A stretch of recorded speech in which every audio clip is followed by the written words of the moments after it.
Kingmakers IAS. I'm happy. Okay. I wish Thank you you.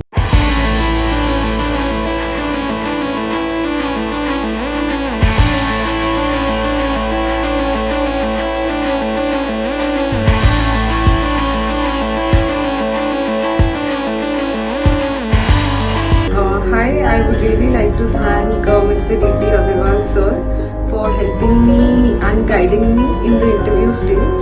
So thank you Kingmakers IAS because these interactions were very helpful in finding the direction. Thank you Kingmakers.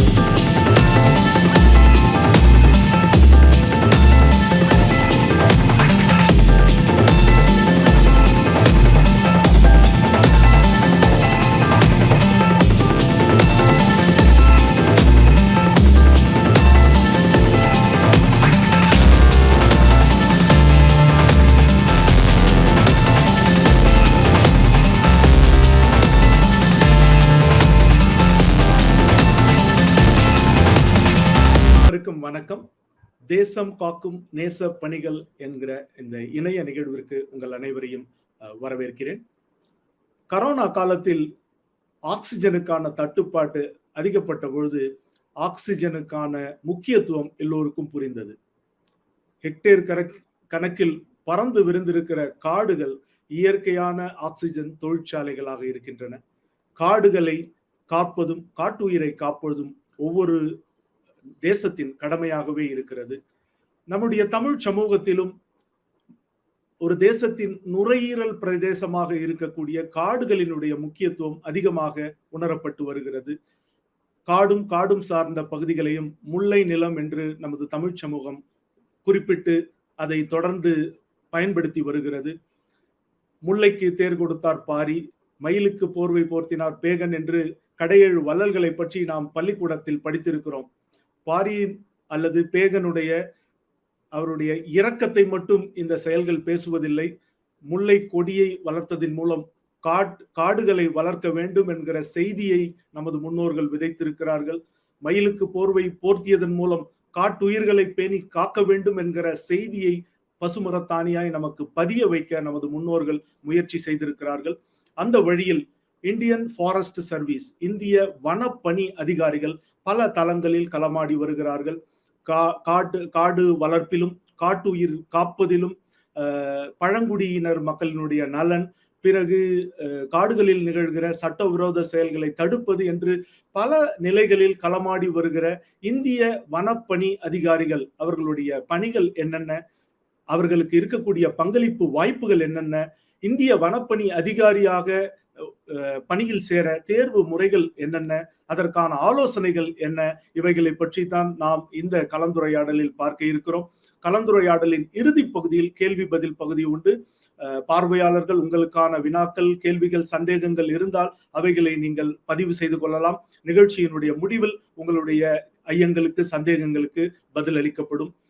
இந்த இணைய அரங்கில் நம்மோடு இணைந்து தமது இந்திய வனப்பணி அதிகாரியாக பணியாற்றிய அனுபவங்களையும் அந்த வனப்பணியில் இருக்கக்கூடிய பங்களிப்புக்கான வாய்ப்புகளையும், தேர்வில் எப்படி வெற்றி பெறுவது உள்ளிட்ட தகவல்களை நம்மோடு பகிர்ந்து கொள்ள இளம் IFS அதிகாரி செல்வி கார்த்திகேயனி கனகராஜ் நம்மோடு இணைகிறார். அவரை வரவேற்போம். வணக்கம் செல்வி கார்த்திகேயனி.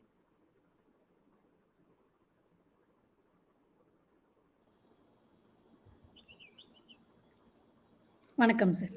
வணக்கம். இப்போ பாத்தீங்கன்னா யூபிஎஸ்சி தேர்வுல நிறைய பணிகள் இருக்கு இல்லையா? இப்போ all India services 3 all India services இருக்கு. பிறகு ஏறக்குறைய 14 சென்ட்ரல் சிவில் சர்வீசஸ்லாம் இருக்கு. இப்போ உங்களுடைய இந்திய வனப்பணி வேண்டும் என்கிற ஒரு நோக்கத்தோடு நீங்கள் ஏன் அதை நோக்கி பயணித்தீர்கள்? சரி, எல்லாத்துக்குமே இருக்கிற ஒரு ஆசை தான். நம்ம 11th ஸ்டாண்டர்ட்ல 10th ஸ்டாண்டர்ட்ல நல்ல மார்க் எடுத்துட்டோம் அப்படின்னா 11th ஸ்டாண்டர்ட்ல ஆட்டோமேட்டிக்காக நம்ம பயோசயின்ஸ் குரூப் எடுத்துருவோம், பயோமேக்ஸ் குரூப் எடுத்துருவோம். ஸோ டாக்டர் ஆகணுங்கிற ஒரு ஆம்பிஷன் இருக்கும் அந்த டைமில். பிகாஸ் ஆக்சுவலாக நமக்கு என்ன ஆகணும்னு தெரிலனா கூட we will be forced to take that choice. So +1 +2 complete ஆகிட்டு டாக்டர் அதுக்கான ஸ்கோர் எனக்கு கட் ஆஃப் கிடைக்கல. ஸோ பட் எனக்கு பயாலஜியில் ரொம்ப இன்ட்ரெஸ்ட். ஸோ என்னுடைய வீட்லேயும் அக்ரிகல்ச்சர், ஃபார்மிங். ஸோ எனக்கு நான் எடுத்த கோர்ஸும் பாட்னி சார்ந்தது இருந்ததுனால எனக்கு சம்திங் ரிலேட்டட் டு பயாலஜி அப்படிங்கிறது எனக்கு ஒரு ஆப்ஷனாக வேணும்னு தோணுச்சு. ஸோ அப்போ தான் அக்ரிகல்ச்சர், பிஎஸ்சி அக்ரிகல்ச்சர்னு ஒரு கோர்ஸ் இருக்குங்கிறது ஒரு ஒரு வெல்விஷன் மூலமாக நான் தெரிஞ்சுக்கிட்டேன். ஸோ அந்த மாதிரி பிஎஸ்சி அக்ரிகல்ச்சருக்குள்ளே போனது. ஸோ அப்போ இருந்தே வந்து அந்த சயின்ஸ் ஓரியன்ட் சப்ஜெக்ட்ஸ் மேலே ஒரு ஆர்வம் இருந்தது. ஸோ எங்களுடைய காலேஜில் நிறைய பேர் சிவில் சர்வன்ட்ஸ் நிறைய பேர் வந்ததுனால அதில் ஒரு பார்ட் ஐஎஃப்எஸ் ஆஃபீஸர்ஸையும் நம்ம பார்த்துருக்கோம், நிறைய ஸ்பீச்சஸ்ல பார்த்துருக்கோம். ஸோ இது ஒரு ஆப்ஷனாக எனக்கு காலேஜில் கன்சிடர் ஆனதுக்கு இது ஒரு ரீசன். Okay okay. ஸோ உங்களுடைய குடும்ப சூழல் ஒன்று, பிறகு உங்களுக்கு உயிரியல் அந்த படிப்பின் மீது இருந்ததான ஆர்வமும் நேரடியாக உங்களை வந்து இந்த வனப்பணிக்கு நேராக செலுத்தியது என்று சொல்லலாம். இப்போ இந்த தேர்வு வந்து ஒரு ஒரு ஒரு நீண்ட காலமாக இது படிச்சு நிறைய பல நிலைகளை கடந்துதான் இந்த தேர்வுக்கு வரணும். இந்த தேர்வுக்கு நீங்கள் தயாரிக்கிற காலத்தில் உங்களுடைய குடும்பத்தினருடைய உந்துதல் அல்லது அவர்களுடைய சப்போர்ட் எப்படி இருந்தது? முக்கியமா என்னுடைய அப்பாவுடைய சப்போர்ட். ஈவன் ஃப்ரம் ஸ்கூல்ல இருக்கும்போது இருந்தே எதுவுமே வந்து நான் இந்த மாதிரி ஸ்போர்ட்ஸில் நான் ஜாயின் பண்ணுறேன் 10th standard but 12th standard இருந்தாலும் ஸ்போர்ட்ஸில் எனக்கு ஜாயின் பண்ணணும்னு இன்ட்ரெஸ்ட் இருக்குது அப்படின்னா அது வேண்டான்னு சொன்னதே இல்லை. என்கிட்டயே கேட்குறேன், உனக்கு பண்ணணும்னு தோணுச்சுன்னா நீ ஜாயின் பண்ணுங்க. Because I was a hosteller. So நான் பெர்மிஷன் நான் பண்ணினாலும் வீட்டில் தெரிய போகிறது கிடையாது. பட் இருந்தாலும் வந்து நான் ஒரு பெர்மிஷன் வாங்கும்போது உனக்கு என்ன பிடிக்குதோ அதை நீ பண்ணு அப்படின்னா. பட் ஃபார்ச்சுனேட்லி என்னென்னா நான் ஸ்போர்ட்ஸில் இருந்த காலங்களில் என்னுடைய ஸ்கோர் நல்லா இருந்தது. பட் நான் ஸ்டடீஸ்க்கு இம்பார்ட்டன்ஸ் கொடுக்கணும்னு எப்போ ஸ்போர்ட்ஸ் டெய்லியும் போகிறத விட்டனோ அப்போ வந்து எனக்கே தெரிஞ்சது ஸ்கோர்ஸ் வந்து கம்மியாக தான் வந்துச்சு அப்படின்னு. ஸோ அந்த வகையில் அப்பாவுடைய ஒரு ஒரு மோட்டிவேஷன், ஒரு இன்ஸ்பிரேஷன், எப்பவுமே ஒரு லீடர்ஷிப் ரோல் எடுக்க சொல்லி அப்பா மோட்டிவேட் பண்ணுவாங்க. நீ ஜாயின் பண்ணு, நீ கேளு, இந்த கொஷினை கேளு, ஒரு ஒரு ஏதாவது ஒரு குரூப்பாக ஒரு ஃபங்க்ஷன் போயிருந்தா கூட நீ இதை கேளு, நீ இதை பேசு அப்படின்னு சொல்லிட்டு எப்பவுமே அந்த லீடர்ஷிப் மோட்டிவேஷன் எப்பவுமே அப்பாட்ட இருந்து இருந்திருக்கு. ஸோ காலேஜ் முடிச்சதுக்கப்புறம் வாட் நவ் அப்படிங்கிற ஒரு பெரிய கொஷின் இருந்துச்சு. ஸோ 4 இயர்ஸ் கம்ப்ளீட் பண்ணுறோம். நிறைய பேருக்கு நிறைய ஆப்ஷன் இருந்துச்சு. அக்ரிகல்ச்சர் ஃபார் எக்ஸாம்பிள் எம்எஸ்சி பண்ணலாம், ஹையர் ஸ்டடீஸ் போகிறதுக்கு, பேங்க் நம்ம வந்து ஒர்க் அவுட் பண்ணலாம், food corporation of India, NABARD, இந்த மாதிரி வேரியஸ் எக்ஸாம்ஸ் இருந்தப்போ அந்த டஃப்பான சாய்ஸை நம்ம ஏன் எடுக்கக்கூடாது அப்படின்னு சொல்லிட்டு நாங்கள் ஃப்ரெண்ட்ஸ் ஒரு 4 பேர் நாங்கள் முடிவு பண்ணோம். ஸோ அப்பா கிட்ட சொல்லும்போது கூட அப்போ வந்து ஆழம் தெரியாமல் காலை விடுறதுன்னு சொல்லுவாங்க இல்லைங்களா, அதுதான் ஆக்சுவலாக நடந்தது. ஏன்னா இவ்வளோ டெப்த் அப்படிங்கிறது அப்போ தெரியாது நமக்கு. பட் அந்த ஆம்பிஷன் மேலே மட்டும் இருந்தது. அந்த அப்டக்கிள்ஸ் எதுவுமே நம்ம இப்போ தெரியல. பிகாஸ் நம்ம ட்ரீமை நோக்கி மட்டும் நம்ம வந்து பயணிச்சதுனால. ஸோ 4 இயர்ஸ் முடிச்சுட்டு வெளியில் வரும்போது கூட எங்களுக்கு அப்போ சென்னையில் இவ்வளோ ஆப்ஷன்ஸ் இருக்குன்னு கூட தெரியாது. டெல்லி போகிறோம் அப்படின்னு சொல்லும்போதும் டெல்லி எந்த டைரக்ஷன்ல இருக்குன்னு கூட தெரியாது. ஆனால் இருந்தாலும் அப்பா வந்து சரி போயிட்டு வாங்க, நான் ஏதாவது ஒரு வகையில் உங்களுக்கு எல்லாமே மேனேஜ் பண்ணுறேன், மற்ற பேரண்ட்ஸ்ட்டையும் பேசுகிறேன் அப்படிங்கிற அளவுக்கு அவங்க சப்போர்ட் பண்ணாங்க. ஸோ அம்மாவுடைய மோட்டிவேஷனும் அதே தான். அம்மாவுக்கு ஒரு சின்ன பயம் எப்பவுமே இருக்கும், ஒரு ரிஸ்க் எடுக்கிறோமே, ஒரு பெரிய அடி எடுத்து வைக்கிறோமே, சக்ஸஸ் ஆகுமா இல்லை வந்து ரொம்ப கஷ்டப்படுவாளோ அப்படிங்கிற ஒரு பயம் இருக்கும். பட் இருந்தாலும் அப்பா அம்மாவுடைய சப்போர்ட் வந்து என்றைக்குமே இருந்துச்சு. என்னுடைய ரிலேட்டிவ்ஸுடைய சப்போர்ட்டும் சொல்லப்போனால் ரொம்பவே இருந்துச்சு. அண்ட் ஃப்ரெண்ட்ஸ் எப்பவுமே கூட வந்தாங்க. Okay okay, very nice very nice. நீங்கள் ஒரு ஒரு நுட்பமான ஒரு பாயிண்ட் சொன்னீங்க. அது வந்து நீங்கள் புத்தகப்புழுவாக இல்லாம அந்த விளையாட்டுல இருந்து ஒரு ஒரு பேலன்ஸ்டா இருக்கும்போது உங்களுடைய படிப்புல பெர்ஃபார்மன்ஸ் நல்லா இருந்தது. எப்போ முழுமையா படிப்புக்கு வந்தனோ அப்போ ஒரு டிப் இருந்ததுன்ற மாதிரி ஒரு ஒரு செய்தியை நீங்க பதிவு பண்ணீங்க. பிறகு அப்பாவுடைய அன்பும் அரவணைப்பும் ஆதரவும், குடும்ப அம்மா, உறவினர்கள், பிறகு நீங்க அது குரூப் ஸ்டடி நண்பர்களோடு சேர்ந்து இது ஆழம் தெரியாம கால விட்டாலும் கூட துணையோடு நீங்க அந்த பணியில இறங்கி வெற்றியும் பெற்றிருக்கிறீர்கள். வாழ்த்துக்கள். இப்போ நீங்க வந்து கிருஷ்ணகிரி மாவட்ட வன அலுவலராக இருக்கிறீங்க. இப்போ ஒரு ஐஎஃப்எஸ் அதிகாரிக்கு என்னென்ன ஒரு மேக்ரோ லெவல்ல பார்த்தா ஒரு ஒரு ஐஎஃப்எஸ் இந்தியன் ஃபாரஸ்ட் சர்வீஸ் அதிகாரியோடைய பணிகள் என்னென்ன? இப்போ ஃபாரஸ்ட் சர்வீஸ் அப்படின்னு பார்க்கும்போது ஒவ்வொரு டிஸ்ட்ரிக்ட்டுக்கும் ஸ்பெசிஃபிக்காக சில இஷ்யூஸ் இருக்கும். இப்போ கிருஷ்ணகிரி டிஸ்ட்ரிக்டை பொறுத்த வரைக்கும் ஹியூமன் எலிஃபென்ட் கான்ஃப்ளிக்ட், அதாவது யானைகள் காட்டை விட்டு வெளியில் வரும்போது அந்த இடத்துல மனித யானை மோதல்கள் வந்து நம்ம சந்திக்க வேண்டியது இருக்குது. அது வந்து ஒரு முக்கியமான பிரச்சனை. இங்கே யார் டிஎஃப்ஓவாக வந்தாலுமே ஃபேஸ் பண்ணக்கூடிய பிரச்சனை வந்து அந்த மாதிரி. ஸோ இந்த மாதிரி ஒவ்வொரு டிஸ்ட்ரிக்ட்லேயுமே நமக்கு வந்து டிஸ்ட்ரிக்ட் சார்ந்த பிரச்சனைகள் இருக்குது. பட் ஜென்ரலாக ஃபாரஸ்டருக்கு என்ன டியூட்டி அப்படின்னா ஃபாரஸ்டுடைய ப்ரொடெக்ஷன்,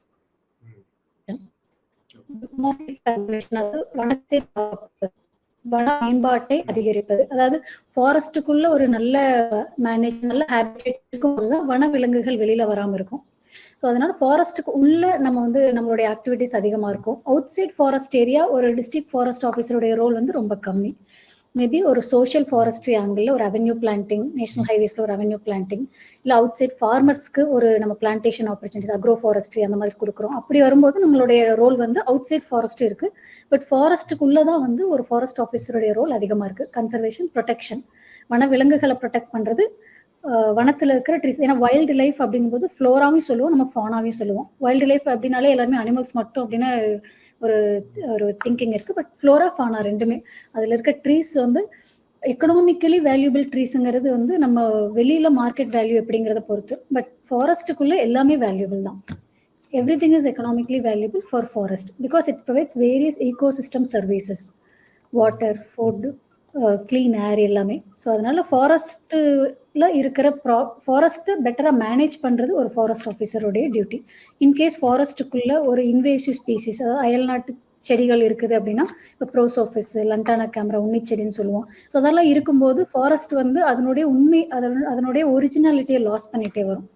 ஸோ அதையெல்லாம் வந்து நம்ம ரிமூவ் பண்ணுறதுக்கு, அந்த ஒரிஜினல் ஃபாரஸ்ட்டை ரீஸ்டோர் பண்ணுறதுக்கு நம்மளுடைய டியூட்டிஸ் இருக்கும். அதே மாதிரி அனிமல்ஸ் எல்லாமே வந்து தண்ணி தேடி வெளியில் வரும்போது நம்ம உள்ளேயே வந்து நேச்சுரலாக வாட்டர் பாடிஸை டீசில்டேஷன் பண்ணி வைக்கிறது, இல்லை ஆர்டிஃபிஷியலாக வாட்டர் பாடிஸ் கிரியேட் பண்ணுறது. ஸோ இதெல்லாமே வந்து நம்மளுடைய டியூட்டிஸ் வரும். Well set. இப்போ வந்து காடு மேம்பாடு, காட்டுயிர் பாதுகாப்பு, பிறகு சூழலியல் சார்ந்த பணிகள், இதோடு காட்டுக்கு வெளியேயும் சமுதாய காடுகள் அண்ட் பிறகு விவசாயம் சார்ந்த சில பணிகளிலும் ஐஎஃப்எஸ் அதிகாரிகள் பணியாற்றுகிறார்கள். இதுல ஒரு பாயிண்ட் சொன்னீங்க, மேன் அனிமல் கான்ஃபிளிக்ட். இப்ப நீங்க நிறைய உங்களுடைய கள பணியில இந்த ஃபீல்டு சர்வீஸ் நீங்க போகும்போது வன விலங்குகளை சந்திக்க நேரிடும். நீங்க வந்து வன விலங்குகளை காப்பதுதான் உங்களுடைய வேலை. ஆனா வன விலங்குக்கு அது தெரியாது இல்லையா? அவங்க வந்து நீங்க உங்களை இன்ட்ரூடரா தான் பார்ப்போம். இப்ப நீங்க அந்த மாதிரி ஒரு ஃபீல்டு சர்வீஸ் போகும்போது there is a charging elephant. இப்போ அந்த மாதிரி சூழல்ல ஒரு ஐஎஃப்எஸ் அதிகாரியாக நீங்கள் எப்படி அந்த சூழலை சந்திப்பீர்கள்? உங்களுடைய பாதுகாப்பும் உங்களுடைய குழுவினரின் பாதுகாப்பும் எப்படி உறுதி செய்யப்படுகிறது? இப்போ ஒரு ஐஎஃப்எஸ் ஆஃபீஸரா நான் ஃபீல்டுக்கு போய் ஃபேஸ் பண்ற ப்ராப்ளம்ஸை விட ஃபீல்டில் இருக்கிற யூனிஃபார்ம் ஸ்டாஃப் ஃபேஸ் பண்ணுற ப்ராப்ளம் ரொம்ப அதிகம். டே டு டே அவங்களுடைய என்டையர் டியூட்டியே வந்து inside forest, day to day ஃபாரஸ்ட்டுக்குள்ளே போயிட்டு வர்றது தான். ஸோ அவங்களுக்கு காடை பற்றி ஒரு நல்ல ஒரு அண்டர்ஸ்டாண்டிங் இருக்கும், நல்ல ஒரு புரிதல் இருக்கும். அவங்களுடைய நாலேஜில் தான் நம்ம வந்து அந்த ஃபீல்டு இன்ஸ்பெக்ஷன்ஸ் போகும்போது இங்கே வந்து அனிமல்ஸோடைய மூமெண்ட் இருக்கும், இந்த நேரத்தில் இருக்கும், இப்போ இருக்குது இல்லை அப்படிங்கிற ஒரு இன்ஃபர்மேஷன் அவங்க நமக்கு ஷேர் பண்ணுவாங்க ஃபஸ்ட்டு. அண்ட் செகண்ட் திங் வந்து எப்போவுமே ஃபாரஸ்ட்டுக்கு உள்ளே நம்ம இருக்கோம் அப்படின்னா அவர் ஐஸ் அண்ட் இயர்ஸ், கண்களும் காதுகளும் எப்போவுமே ஓப்பனாக இருக்கணும். ஸோ என்ன சத்தம் வருது, யாரை நம்ம முன்னாடி பார்க்குறோம், என்ன அனிமல் ஏதாவது நமக்கு வந்து தென்படுதா அப்படிங்கிற மாதிரி நம்மளுடைய eyes and ears should be always open inside forest. யார் ஃபாரஸ்ட்டுக்குள்ளே வந்தாலுமே அதை நம்ம பண்ணணும். ஒரு சென்ஸ் ஆஃப் ஃபாரஸ்ட் கொஞ்சம் கொஞ்சமாக டெவலப் ஆகும். நம்ம ஃபாரஸ்ட்டுக்குள்ளே போக வர இருக்கும்போது தான் வைல்ட் லைஃபோடைய மூவ்மெண்ட் ரிலேட்டடாக என்னென்னலாம் இன்டைரக்ட் சைன்ஸ் நமக்கு தெரியுது. அதனுடைய பக் மார்க்ஸ் இருக்கா, அதனுடைய ஸ்கேட் இருக்கா, அதனுடைய ட்ரீல ஏதாவது மார்க்கிங்ஸ் இருக்கா, அந்த மாதிரி இன்டைரக்ட் சிக்னேச்சர். நம்ம மோஸ்ட்லி டைரக்ட் சைட்டிங் ரொம்ப கம்மியாக தான் இருக்கும் நம்ம ஃபாரஸ்ட்டுக்குள்ளே போகும்போது. பட் இன்டைரக்ட் சைட்டிங்ஸை வச்சு அதனுடைய பாப்புலேஷன் இந்த ஏரியாவில் எவ்வளோ இருக்குது, நம்ம போகிறது சேஃபாக இல்லையா அப்படிங்கிறது. இப்போ யானையுடைய சாணம் இருக்குது அப்படின்னா அது ரொம்ப ஃப்ரெஷ்ஷாக இருக்குன்னா, ஸோ எலிஃபென்ட் வந்து சம்டைம் இப்போ மூவ் ஆயிருக்கு. ஸோ நம்மளுடைய சேஃப்டி நம்ம அந்த இடத்துல வந்து இம்பார்ட்டண்டாக வச்சுக்கணும். நம்மளுடைய ஃபீல்டு டீம் இருப்பாங்க. ஸோ அந்த டீம் வந்து போதுமான வெப்பன்ஸ், போதுமான மெட்டீரியல்ஸ் எடுத்துக்குவாங்க. இப்போ டார்ச் லைட்ஸு, கிராக்கர்ஸ் அந்த மாதிரி மெட்டீரியல்ஸ் எடுத்துக்குவாங்க, ரைஃபிள்ஸ் வச்சுக்குவாங்க. நம்மளுக்குமே வந்து பிஸ்டல் இருக்குது. ஸோ நம்மளுடைய சேஃப்டி வந்து ஃபாரஸ்ட்டுக்குள்ளே எல்லாருமே ஒன்று தான். இவங்க வந்து பலமானவர்கள், இவங்க பலவீனமானவர்கள், அந்த மாதிரி யாரும் இல்லை. Very nice, very nice. அப்போ நீங்க சொன்ன விஷயம் கண்களையும் காதுகளையும் திறந்து வைத்துக் கொள்ளுங்கள் அப்படின்னு வனத்துல. பிறகு அந்த ஃபாரஸ்ட் சென்ஸ் என்கிற ஒரு வன உள்ளுணர்வு அது ஒருத்தருக்கும் இருக்கணும். இன்டைரக்ட் சிக்னல்ஸை பார்த்து நம்ம புரிஞ்சு கொள்வது என்று பல விஷயங்களை பகிர்ந்து கொண்டோம். இப்போ வந்து இந்த மாதிரி வன விலங்குகள் இடமிருந்து வருகிற ஆபத்து ஒரு புறம் இருந்தாலும் காட்டில் சட்டவிரோத செயல்களும் நிறைய இருக்கும் இல்லையா? அதனால ஒரு அதிகாரியாக நீங்களும் உங்கள் குழுவினரும் எப்படி இது போன்ற சட்ட விரோத கும்பல்களை அல்லது சட்ட விரோத செயல்களை நீங்கள் எப்படி எதிர்கொள்கிறீர்கள்? இப்போ வந்து நம்மளுடைய ஒர்க்கு ஃபாரஸ்ட்டுக்குள்ளதான் அப்படின்னாலும் சட்டவிரோத செயல்களை செய்யறவங்க வந்து ஃபாரஸ்ட்டுக்கு வெளியில இருக்கவங்க. ம். ஸோ நம்ம வந்து ஒரு வாரத்துல ஒரு 2 நாள் 3 நாளாவதும் அங்க இருக்கிற வில்லேஜஸ்ல வந்து நம்ம போய் ஒரு அவேர்னஸ் கிரியேட் பண்ணணும். அங்க இருக்க இன்ஃபார்மர்ஸோட இன்டராக்ட் பண்ணணும். யார் வந்து இந்த மாதிரி உள்ள போறவங்க, எந்த சமயத்துல உள்ள போவாங்க, அந்த மாதிரி அந்த வில்லேஜ்ல இருக்கிறவங்களோட ஒரு நல்ல இன்டராக்ஷன் நமக்கு எப்பவுமே வேணும். அப்பதான் தகவல்கள் ஏன்னா ஒரு பீட் கார்டு வந்து ஒரு 3000 ஹெக்டேர்ஸ் குறைஞ்சது ஒரு 6000 ஏக்கர்ஸ் அவர் வந்து அட்மினிஸ்ட்ரேஷன் பண்றாரு அப்படின்னா, அவர் ஒத்த ஆள் 2 ஆள் அந்த என்டையர் ஃபாரஸ்ட்ட வந்து 1 வீக் ஒன்ஸ் கூட முதல்ல பார்த்த இடத்த ரிட்டர்ன் வர முடியுமான்னு சொல்ல முடியாது.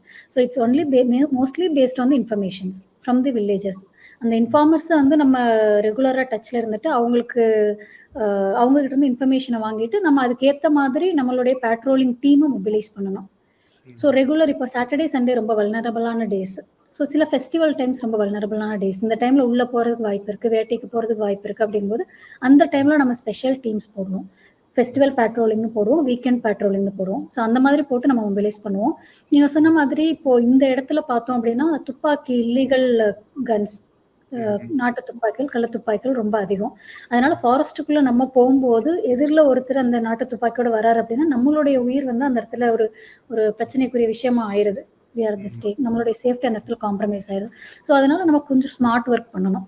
இப்போ நைட் டைம்ல அவங்க போறாங்க, ஒரு ஹண்டர் வராரு அப்படின்னா அவர் கண்டிப்பா லைட் யூஸ் பண்ணுவாரு.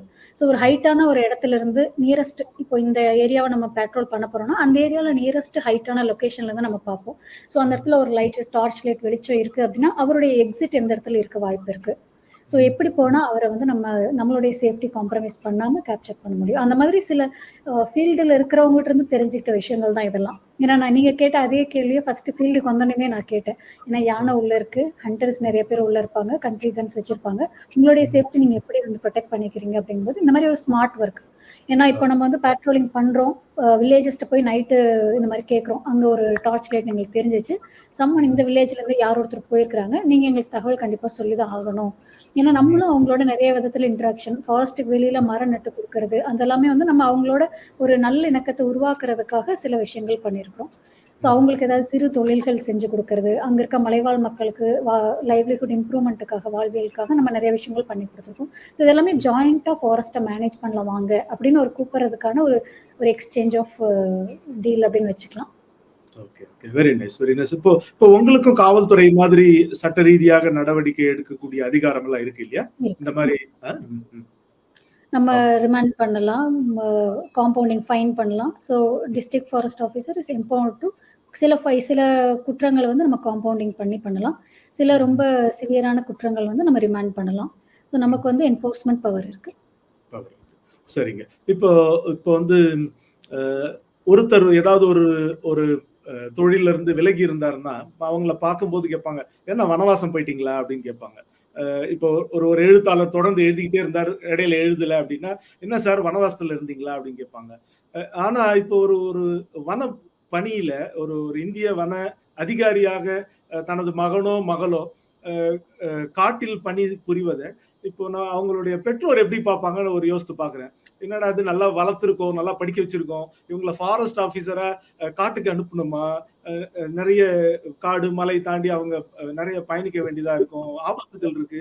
இந்த மாதிரி ஒரு பொது வெளியில ஒரு பிம்பம், அது உண்மையா இருக்க வாய்ப்பு இல்லை, இந்த மாதிரி ஒரு பிம்பம் இருக்குது. நீங்க ஒரு வன அதிகாரியாக களத்தில் இருக்கிற நீங்கள் இதற்கான பதிலை எப்படி தர இருக்கிறீர்கள்? இப்போ டிஸ்ட்ரிக்ட் ஃபாரஸ்ட் ஆஃபீஸருடைய ஹெட் குவார்ட்டர்ஸ், ஆஃபீஸ், ரெசிடென்ஸ் எல்லாமே வந்து டிஸ்ட்ரிக்ட் ஹெட் குவார்ட்டர்ஸில் தான் முக்கால்வாசி இருக்கும். 95% மேலே அங்கே தான் இருக்கும். ஸோ நம்மளுடைய ரெசிடென்ஸ் அங்கே இருக்குது அப்படிங்கும்போது நம்ம வந்து ஃபாரஸ்ட்குள்ளே நம்மளுடைய என்டையர் ஆக்டிவிட்டி 24/7 நம்ம ஃபாரஸ்ட்குள்ளேயே இருக்கிறோம் அப்படிங்கிறது இல்லை. பட் இன்ஸ்பெக்ஷன்ஸ்க்காக ஃபாரஸ்ட்குள்ளே போகிறது உண்டு. நீங்கள் சொன்ன மாதிரி ஒரு சில டைம்லாம் ஃபோன் எடுக்கல, அவுட் ஆஃப் நெட்ஒர்க் கவரேஜில் ஒரு என்டையர் டே கூட இருக்க வாய்ப்பு இருக்குது. பட் போகும்போதே நம்ம அப்டேட் பண்ணிடுவோம், இந்த மாதிரி ஃபாரஸ்ட்குள்ளே போகிறோம், அவுட் ஆஃப் நெட்ஒர்க் இருக்க வாய்ப்பு இருக்குது அப்படின்னு. ஃபாரஸ்ட்குள்ளேயே வந்து நிறைய இன்ஸ்பெக்ஷன் பங்களாஸ், இன்ஸ்பெக்ஷன் ரூம்ஸ் அந்த மாதிரி இருக்குது. So in case next day field inspection continue ஆகுதுன்னா நம்ம அங்கே ஸ்டே பண்ணிக்கிற மாதிரி ஆப்ஷன்ஸும் இருக்குது. ஸோ லொக்கேஷன் வைஸ் அப்படிங்க எல்லா கெரியர்லையுமே எல்லா ஒர்க்லையுமே வந்து சம் சேலஞ்ச் இருக்கும். ஸோ ஏதாவது ஒரு சேலஞ்ச் இருக்கும். ஸோ அது differs with each and every profession. So அந்த மாதிரி நம்ம இதில் சேலஞ்சுன்னு சொல்லலாம், பட் இதை வந்து ஆப்பர்ச்சுனிட்டின்னு சொல்லலாம். ஏன்னா நீங்கள் சொன்ன வனவாசம் போயிட்டாங்களே அப்படின்னா, வனத்துக்குள்ளே போனால் வந்து ஆச்சரியப்படுறதுக்கு அவ்வளோ விஷயங்கள் இருக்குது. ஸோ நம்ம லைஃப்ல வந்து நிறைய விஷயம் வாழ்க்கை சார்ந்த விஷயங்களை கத்துக்கிறதுக்கு வந்து வைல்ட் லைஃப் ஃபாரஸ்ட்குள்ள நிறைய விஷயங்கள் நம்ம கத்துக்க வேண்டியது இருக்குது. ஸோ அதனால உள்ள போயிட்டு வரும்போது அந்த எக்ஸ்பீரியன்ஸ் வந்து எல்லாத்துக்குமே கிடைக்கிறது இல்லை. சம்டைம்ஸ் அகாடமியில் சொல்லுவாங்க you're paid to pursue passion அப்படின்னு சொல்லுவாங்க. ஸோ நம்மளுடைய பேஷனை கண்டினியூ பண்ணுறதுக்கு we are paid for that work. அந்த மாதிரி தான் ஃபாரஸ்ட் சர்வீஸை சொல்லுவாங்க. ஸோ நிறைய பேர்த்துக்கு அந்த ஓன் இன்ட்ரெஸ்ட் பேஸில் வரவங்களுக்கு it is always an opportunity. ஆமா. ஸோ நீங்க paid to perceive your fashion. தமிழ்ல கரும்பு தின்ன கூலி அப்படின்னுவாங்க. அதுதான் இப்ப நீங்க சொன்ன நல்ல தெளிவான ஒரு புரிதலை பொது வழியில நீங்க பதிவு செஞ்சிருக்கீங்க. இந்திய வனப்பணி அதிகாரி என்பவர் 24 மணி நேரமும் காட்டுக்குள் இருப்பதில்லை. அவருடைய அலுவலகம், அவருடைய வீடு எல்லாம் அந்த மாவட்டத்தினுடைய தலைநகரத்தில் இருக்கிறது. அவ்வப்போது களப்பணிக்காக அவர் செல்ல நேரிடும், காற்றுக்குள்ளாக அவர்கள் செல்ல நேரிடும். அப்பொழுதும் அவர்கள் தங்குவதற்கான வசதிகள் உண்டு. அவர்களுடைய மொத்த குழுவினரும் அவர்களோடு உடன் இருப்பார்கள். இப்ப நல்லா ரொம்ப இன்ட்ரெஸ்டிங்கா போயிட்டு இருக்கு. இந்திய வனப்பணியினுடைய அதிகாரியினுடைய பணிகள் என்னென்ன, அவர்கள் என்னென்ன செய்கிறார்கள், சில சுவாரஸ்யமான சம்பவங்கள். இப்போ ஒரு மாணவனோ மாணவியோ ஐஎஃப்எஸ் அதிகாரியாக வேண்டும் என்றால் யூபிஎஸ்சி தேர்வு எழுத வேண்டும் என்று பொதுவெளியில பரவலா தெரிஞ்சிருக்கு. அதை பற்றிய அதிகமான விவரங்களை நமது பார்வையாளர்களோடு நீங்கள் பகிர்ந்து கொள்ள முடியுமா? என்ன படிச்சிருக்கணும், எந்த விதமான பேட்டர்ன் ஆஃப் தி எக்ஸாம், அப்படி பண்ற சில விவரங்களை நீங்கள் பகிர்ந்து கொள்ளலாம். கண்டிப்பா. எலிஜிபிலிட்டி கிரைட்டீரியாஸ் நம்ம ஸ்லைட்ஸ்ல பார்த்துடலாம். இப்போ ஏஜ் கிரைட்டீரியாஸ் அப்படின்னா 21 to 32. ஸோ அந்த 32 இயர்ஸ்க்குள்ள நம்ம 6 attempts maximum will be permitted for OBC category. சில பேச்சுலர்ஸ் டிகிரிஸ் வந்து eligible. For example science related, animal husbandry at veterinary science, botany, chemistry, zoology, physics, mathematics, geology and statistics, forestry, agriculture and engineering. இந்த science based bachelor degrees are eligible. So இது இல்லாமல் மற்ற eligibility, மற்ற computer science இந்த மாதிரி opportunity, அந்த மாதிரி ஒரு ஆப்ஷன் எடுத்தவங்களுக்கு இங்கே ஸ்கோப் கம்மி. We cannot enter into this Indian forest service. Otherwise civil சர்வீஸில் அவங்களுக்கு ஆப்ஷன் இருக்கு. Any degree holder can appear for civil service exam. So next பார்த்தோம்னா நம்மளோட exam pattern prelims, mains and interview. Preliminary exam வந்து common for civil service and forest service. நம்ம சொன்ன அந்த 24 service, IAS, IPS, IRS, railways, இந்த 24 service and forest சர்வீஸ்க்கு காமனான ஒரு exam வந்து ப்ரிலிம்ஸ் எக்ஸாம். நம்மளுடைய அப்ளிகேஷனில் will have to just check an option. Check பண்ணிட்டோம் அப்படின்னா we are into forest service application also. So அந்த மாதிரி நம்ம உள்ளே வந்துட்டோம் அப்படின்னா அட்லீஸ்ட் கட் ஆஃப் மார்க் வந்து அட்லீஸ்ட் ஒரு 3 to 5 marks higher then civil service cut off இருக்கும். நம்ம அப்ளை பண்ணியிருக்கவங்க யாரெல்லாம் ஃபாரஸ்ட் சர்வீஸ் அப்ளை பண்ணியிருக்காங்களோ அவங்களுடைய கட் ஆஃப் வந்து கண்டிப்பாக 3 to 5 marks higher then civil சர்வீஸாக தான் இருக்குது. ஸோ மெயின்ஸ் எக்ஸாம் அப்படின்னு பார்க்கும்போது அது separate. Civil service exam mains வேறு, ஃபாரஸ்ட் சர்வீஸ் எக்ஸாம் மெயின்ஸ் வேறு. ஸோ மெயின்ஸ் பார்க்கும்போது ஜென்ரல் சயின்ஸ் வரும், ஜென்ரல் இங்கிலீஷ் வரும், ஆப்ஷனலில் 2 சப்ஜெக்ட் சூஸ் பண்ணுற மாதிரி இருக்கும். ஸோ ஒரு சப்ஜெக்ட், என்னோட ஒரு சப்ஜெக்ட் வந்து அக்ரிகல்ச்சர். ஸோ சயின்ஸ் பேஸ்ட் இன்னொரு சப்ஜெக்ட் வந்து நான் பாட்னி சூஸ் பண்ணேன். நான் பிஎஸ்சி அக்ரிகல்ச்சர் கிராஜுவேட்டுங்கிறதுனால அக்ரிகல்ச்சர் எடுத்தேன். செகண்ட் ஆப்ஷன் வந்து ரிலேட்டடான சப்ஜெக்ட்டுங்கிறதுனால பாட்னி எடுத்தேன். ஸோ மோஸ்ட்லி என்னுடைய பேட்ச்மேட்ஸ் பார்த்தீங்கன்னா 98% ஃப்ரம் இன்ஜினியரிங் பேக்ரவுண்ட் என்னுடைய பேட்ச், ஐஎஃப்எஸ் பேட்ச்மேட்ஸ். ஸோ அவங்க எல்லாருமே ப்ரிஃபர் பண்ண options mostly forestry and geology. So இந்த 2 காம்பினேஷன் வந்து நிறைய பேர் ப்ரிஃபர் பண்ணாங்க. Some people from mathematics and forestry எடுத்தாங்க. சில பேர் அக்ரிகல்ச்சர்ல இருந்து வந்தவங்க அக்ரிகல்ச்சர், இன்ஜினியரிங் அண்ட் ஃபாரஸ்ட்ரி எடுத்தாங்க. ஸோ மோஸ்ட் ஆப்டட் காம்பினேஷன்ஸ் அப்படின்னா ஃபாரஸ்ட்ரி அண்ட் ஜியாலஜி. ஈச் பேப்பரில் 2 பேப்பர் இருக்கும். ஈச் ஆப்ஷனல் சப்ஜெக்ட்ஸ்லையும் 2 பேப்பர் இருக்கும், பேப்பர் 1, பேப்பர் 2. ஸோ இன்டர்வியூ பார்த்தோம் அப்படின்னா நம்ம ஜென்ரல் கரண்ட் அஃபேர்ஸ் வந்து நம்ம இந்த என்டையர் ப்ரிப்பரேஷனில் நம்ம வந்து பார்க்க வேண்டிய விஷயம் வந்து ஜென்ரல் கரண்ட் அஃபேர்ஸ். ஸோ இப்போ ஈவன் ஸ்கூல் படிச்சுட்டு இருக்கிறவங்க, காலேஜ் படிச்சுட்டு இருக்கவங்க, நாங்கள் எப்படி ப்ரிப்பரேஷனை ஸ்டார்ட் பண்ணுறதுங்கிற ஒரு கொஷின் வரும்போது start with newspaper, but start with some news updates. So school படிக்கிறவங்களா இருந்தாங்க அப்படின்னா நீங்கள் இப்போ படிச்சுட்டு இருக்க என்சிஆர்டி சப்ஜெக்ட்ஸை தரவா படிங்க, அண்டர்ஸ்டாண்ட் பண்ணி படிங்க ஃப்ரம் 6 to 10. பிகாஸ் நம்ம ஈவன் காலேஜ் எல்லாம் முடிச்சுட்டு ப்ரிப்பரேஷனுக்குள்ள வரும்போதே நம்ம கொடுக்குற செட் ஆஃப் புக்ஸ் வந்து 6 to 10th என்சிஆர்டி புக்ஸ் தான். ஸோ அதனால் இப்போ படிக்கிற சிலபஸ், இப்போ படிக்கிற விஷயங்களை தெளிவாக புரிஞ்சு படிங்க, அவ்வளோதான். அண்ட் 12th முடிச்சதுக்கப்புறம் நீங்கள் வந்து ஒரு ப்ரொஃபஷனல் கோர்ஸ்குள்ளே வந்துட்டீங்க அப்படின்னா அப்போ news paper reading and NCERT ரீடிங்கை நீங்கள் சைட் பை சைட் கொண்டு வரலாம். அது வந்து ப்ரிலிம்ஸ்க்கும் ஹெல்ப்ஃபுல்லாக இருக்கும், மெயின்ஸ்க்கும் ஹெல்ப்ஃபுல்லாக இருக்கும். சம்டைம்ஸ் ஆப்ஷனல் சப்ஜெக்ட் வந்து நம்மளுடைய அண்டர் கிராஜுவேஷன் சப்ஜெக்டாக இருக்காது most of the time. So அப்போ வந்து ஆப்ஷனல் இது 2 காம்பினேஷன் எடுக்கலாம் அப்படிங்கிற ஒரு டெசிஷனை நீங்கள் வந்து எண்ட் ஆஃப் த ஃபைனல் இயரில் நீங்கள் டிசைட் பண்ணி வச்சுக்கிறது நல்லது. இன்டர்வியூ பார்த்தீங்கன்னா இட்ஸ் ஒரு ஒரு general conversation with senior level officers அந்த மாதிரி தான் இருக்கும். ரொம்ப டெக்னிக்கலாக நம்மளை வந்து கேட்க மாட்டாங்க. அந்த மாதிரி சில கொஷின்ஸ்க்கு நம்ம ஆன்சர் தெரிலனாலும் நம்ம தெரில அப்படிங்கிறத ஓப்பனாக சொல்லிடலாம். நம்ம எந்த அளவுக்கு திங்க் பண்ணுறோம், எந்த அளவுக்கு ஸ்ட்ராட்டஜிக்கான ஒரு டெசிஷன் மேக்கிங், ஒரு சுச்சுவேஷன் கொடுத்தாங்கன்னா அந்த இடத்துல எப்படி டெசிஷன் எடுக்கிறோம், அண்ட் 360 டிகிரி ஆங்கிளில் ஒரு விஷயத்தை எப்படி அனலைஸ் பண்ணுறோம் அப்படிங்கிறது அந்த இடத்துல வந்து ஒரு டிஸ்கஷனாகவே இருக்கும். ஸோ ஒரு 20 minutes to 30 minutes மேக்ஸிமம் அந்த இன்டர்வியூ போகும். நம்மளுடைய பயோடேட்டா நம்ம முன்னாடியே சப்மிட் பண்ணியிருப்போம். ஸோ நம்மளுடைய பேக்ரவுண்ட் என்ன, நம்மளுடைய இன்ட்ரெஸ்ட் என்ன, நம்மளுடைய எக்ஸ்ட்ரா கரிக்குலர் ஆக்டிவிட்டீஸ் என்ன, நம்மளுடைய ப்ரீவியஸ் ஜாப் எக்ஸ்பீரியன்ஸ் என்ன, இதெல்லாம். ஸோ இது பேஸ் பண்ணி மோஸ்ட்லி கொஷின்ஸ் வர வாய்ப்பு இருக்கு. And along with this general current affairs and why this IFS, why this IAS, why this IPS, அந்த மாதிரி கொஷின்ஸ் வர வாய்ப்பு இருக்கு. Very nice. ரொம்ப ரொம்ப விரிவான பதிலை பதிவு செஞ்சீங்க. இப்போ பார்த்தோம்னா இப்போ ஆல் இண்டியா சர்வீஸ்ல இந்த சர்வீஸ் மட்டும்தான் science and technology based service இல்லையா? கிராஜுவேட்ஸ் இன் சயின்ஸ் கிராஜுவேட்டும் இன்ஜினியரிங் கிராஜுவேட் மட்டும்தான் இந்த சர்வீஸ்க்குள்ள வர முடியும் இல்லைங்களா? ரைட். அண்ட் ப்ரிலிமினரி எக்ஸாம் வந்து civil service preliminary exam is a common exam. ஐஎஃப்எஸ்க்கு தனியாக மெயின் எக்ஸாம், தென் இன்டர்வியூ. பிறகு நம்ம பேசும்போது இப்போ நிறைய காட்டில் களப்பணியில வந்து நடக்க வேண்டியது இருக்கும், அந்த ரொம்ப பிசிக்கல் ஒர்க் இருக்கும். இப்போ இந்த செலக்ஷன் ப்ராசஸ்ல பிசிக்கல் ஃபிட்னஸ் செலக்ஷன் ஏதாவது இருக்குங்களா? இருக்கு சார். நம்மளுடைய ஃபைனல் செலெக்ஷன் முடிச்சதுக்கு அப்புறம் நமக்கு மெடிக்கல் டெஸ்ட் அண்ட் இன்டர்வியூ, அதாவது இன்டர்வியூ டைம்லேயே மெடிக்கல் டெஸ்ட் வந்துடும். ஸோ மெடிக்கலி நம்ம மெடிக்கல் டெஸ்ட் கிராஸ் பண்ணிட்டோம் அப்படின்னா நமக்கு ஃபிசிக்கல் கால் வரும். ஃபிசிக்கல் டெஸ்ட்டுக்கு கால் பண்ணுவாங்க. டெல்லியில் நடக்கும் அது. விமன் ஆஃபீஸர்ஸ்க்கு, லேடி ஆஃபீஸர்ஸ்க்கு ஒரு 16 kilometre walk 2 to 3 hours complete பண்ணுற மாதிரி.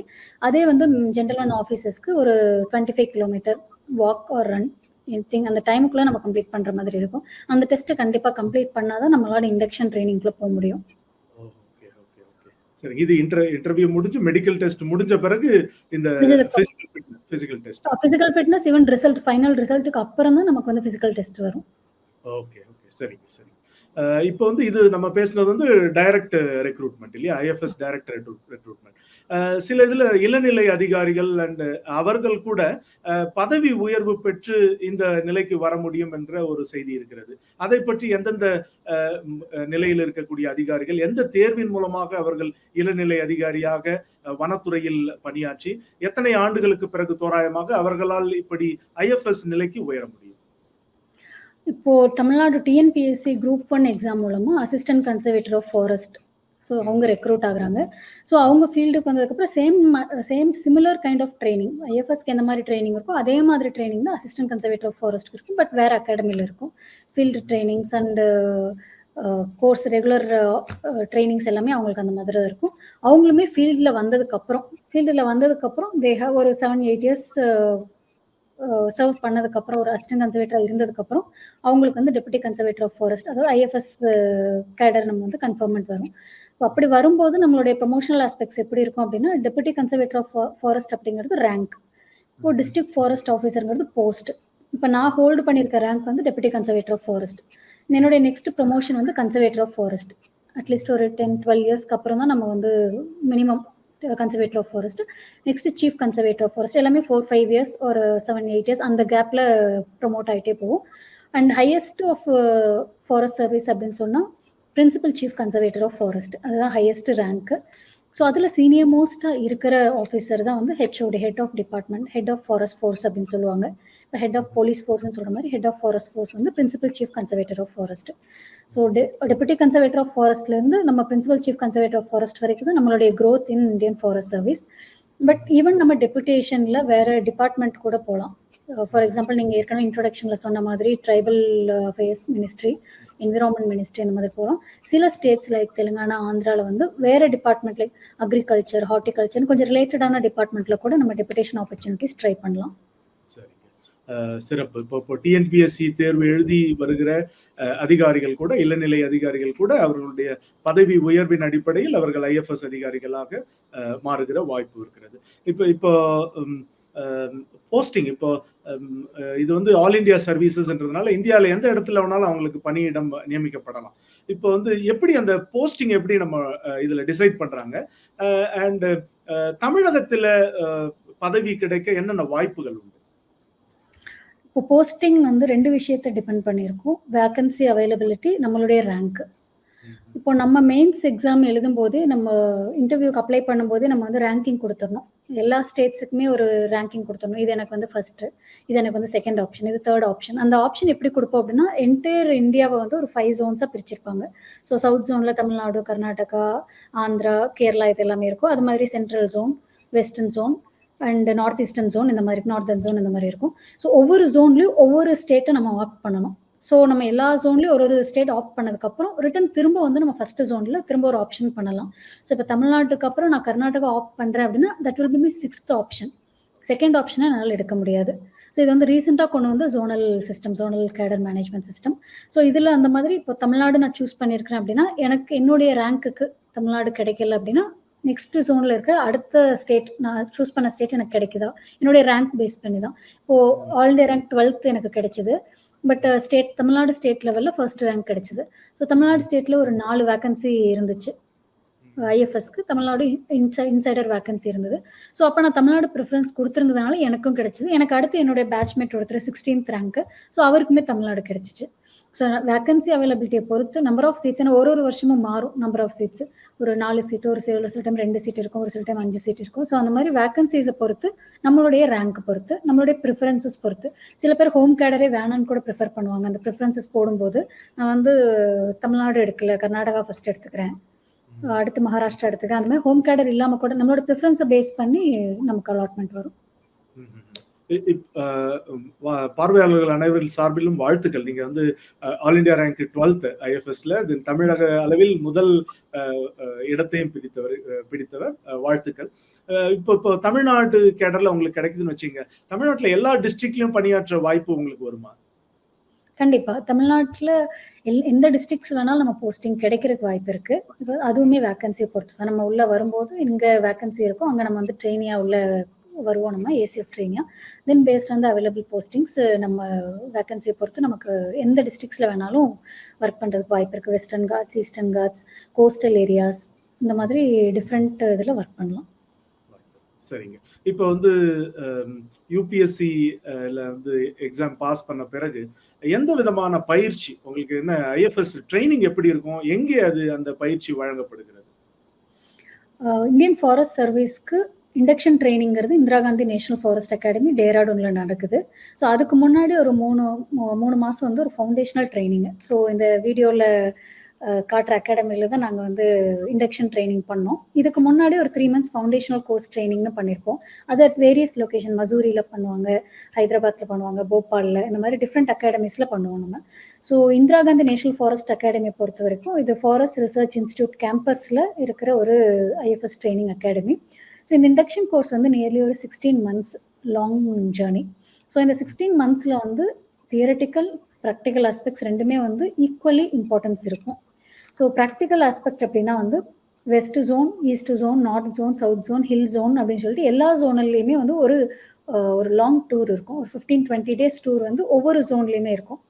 ஸோ இப்போது நார்த் ஈஸ்ட் ஜோன் போகிறோம் அப்படின்னா அங்கே இருக்கிற நேஷனல் பார்க்ஸ், அங்கே இருக்கிற இப்போ Kaziranga national park, Kaziranga Sundarbans tiger reserve, so அந்த மாதிரி ரொம்ப நோட்டபிளான இருக்கிற ப்ரொடெக்டட் ஏரியாஸ், அதில் இருக்க பெஸ்ட் ப்ராக்டிசஸ் அது எல்லாமே நமக்கு அப்போ இன்ட்ரடியூஸ் ஆகும். ஸோ நம்ம நாளைக்கு ஒரு கேடரில் வந்துட்டு ஒரு டிஸ்ட்ரிக்டில் இருக்கும்போது நம்மளுடைய அந்த பெஸ்ட் ப்ராக்டிஸ் லேர்னிங்கை இங்கே எப்படி அப்ளிகபிள் ஆக்கலாம் அப்படிங்கிறதுக்கு நமக்கு ஒரு ஐடியா கிடைக்கும். ஏன்னா நம்ம வந்து இண்டக்ஷன் கோர்ஸ் முடித்த உடனேயுமே நம்ம ஃபீல்டுக்குள்ளே வரோம் அப்படிங்கும்போது நமக்கு டிஸ்ட்ரிக்ட் லெவல் போஸ்டிங் கொடுக்குறாங்க. ஸோ நம்ம அதை வந்து ஒரு சிறப்பாக செய்யணும் அப்படின்னா நமக்கு எக்ஸ்பீரியன்ஸுங்கிறது கம்மி தான், because we are first into the job.